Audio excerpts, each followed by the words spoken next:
Hello, Aquarius, Sun, Moon, Rising, and Venus Signs. Kamusta kayo? Sana po nasa mabuti kayong kalagayan. Welcome back po sa Star Tarot. Kung bago kayo rito, welcome din kayo. Thank you for your support. I truly appreciate it. God bless you all, Aquarius. Tingnan natin, pauna mensahe ninyo, hope. Ayan, punong-puno kayo ng pag-asa. So, napakaganda nito, Aquarius, kasi when you are full of hope, no, you rest assured na magiging maganda ang inyong sitwasyon. Kasi when you are full of hope, you are going to attract positivity, positive energy. You will be attracting positive situations, positive people, 'di ba? Magagandang outcome, 'di ba? Na kung ano man ang ginagawa ninyo kasi when you are hopeful, 'di ba? Positivity lang ang babalot sa inyo at positivity yung maa-attract ninyo, no? All the good things, no, might come your way. We have heartache and loss. Ayan. So, siguro ang iba sa inyo dito nanggagaling sa sitwasyon na ito. Baka nagkaroon kayo ng paghihiwalay sa inyong relasyon. Pwedeng may separation talaga dito. Baka natuluyan ng magkahiwalay kayo ng inyong karelasyon dito, no? So, that is possible. At pwede rin na hindi naman relationship, no? Yung pinagdaanan ninyo rito. Pwedeng something else, no? Hindi, not necessarily na romantic, no? Ang relationship ninyo with this person na nagdulot sa inyo ng heartache. Pwede rin naman na naloko kayo ng isang kaibigan, 'di ba? Or naloko kayo ng kapamilya, pwedeng ganon. So, maaaring kaya lungkot na lungkot din kayo rito kasi hindi ninyo inaasahan, no? Hindi ninyo sukat akalain na magagawa ng mga taong ito. Kung sino man, no, ang nakapagdulot ng heartache na to sa'yo, hindi ninyo siguro in-expect na magagawa ng taong ito na saktan ka. In a way na kung paano ka sinaktan ng mga taong ito, no? So, maaring ganun. Kaya parang sobrang sakit, no, ang naidulot nito sa puso ninyo. So, what else?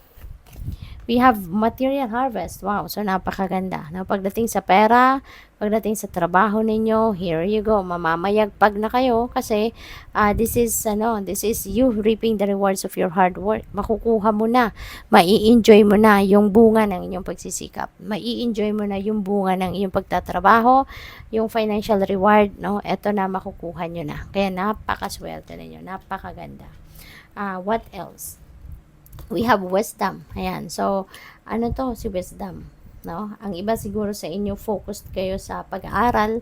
Baka ang iba sa inyo nag-aaral. Baka ang iba sa inyo, baka kayo ang teacher.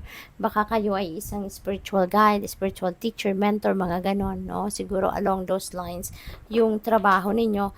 At kayo yung siguro nag-share ng inyong knowledge, ng inyong wisdom with other people. No? So, pwedeng ganon ang sitwasyon dito. So, tingnan natin kung ano pa ang ganap. Baka tutor din kayo, no? Napipick up ko dito. Baka tutor kayo. Or, pwedeng, baka nag-house to house kayo, no? Pwedeng gano'n. Nag-house to house, nag-share kayo. Baka nagba-Bible study. Yung mga gano'n ba? So, what else? We have number 1, main male. Ayan. So, this could be you. Pwede rin naman na hindi. Okay? Depende sa inyong sitwasyon.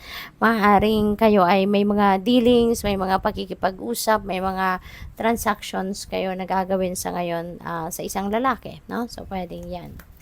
What else? We have message of concern. Ayan. So, pwedeng merong dadating sa inyo na mensahe, balita, no? Na ikakabahala ninyo. So, pwedeng related dito sa male person na to. Pwedeng siya yung panggagalingan ng balitang ito or baka yung concern ninyo na to could be about this male person. So, that is also possible. Okay? So, what else? We have privileged lady. Ayan. So, material harvest. So, that is prosperity and abundance. Si privileged lady din, this is about prosperity and abundance energy.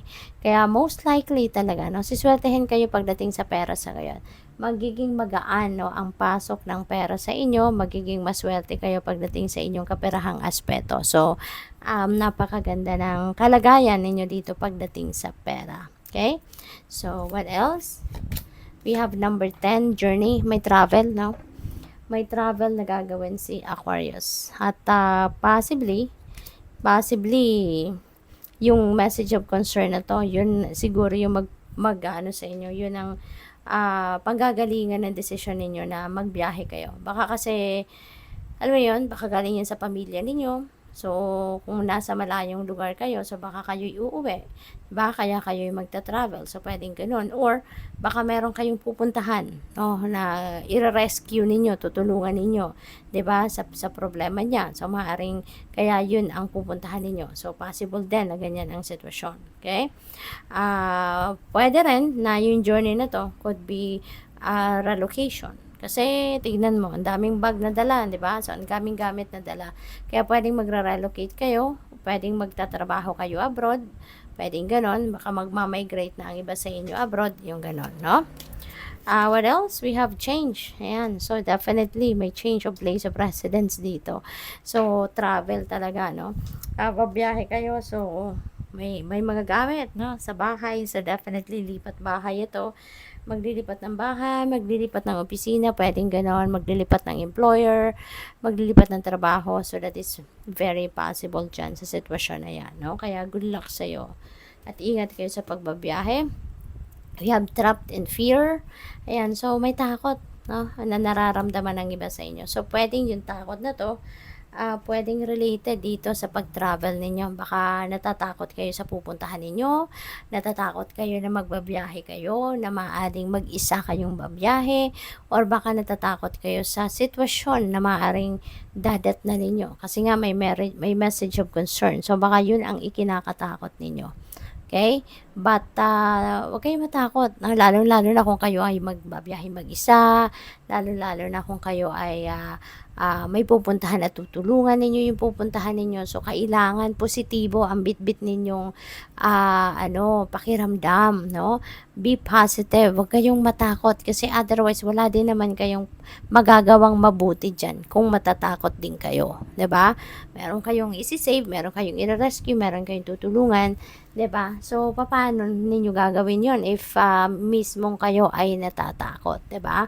Kaya, instead of matakot kayo, ialay nyo yan sa Panginoon, lift it all up to God, no? Lahat ng mga concerns ninyo, mga takot ninyo, mga kaba ninyo, ialay ninyo yan sa Divine Universe. At hingi kayo ng tulong, no? Hingi kayo ng strength, hingi kayo ng lakas ng loob na magampanan ninyo kung ano man ang bagay na dapat ninyong gampanan. Okay? So, good luck. Thank you for watching Love and Light. Namaste.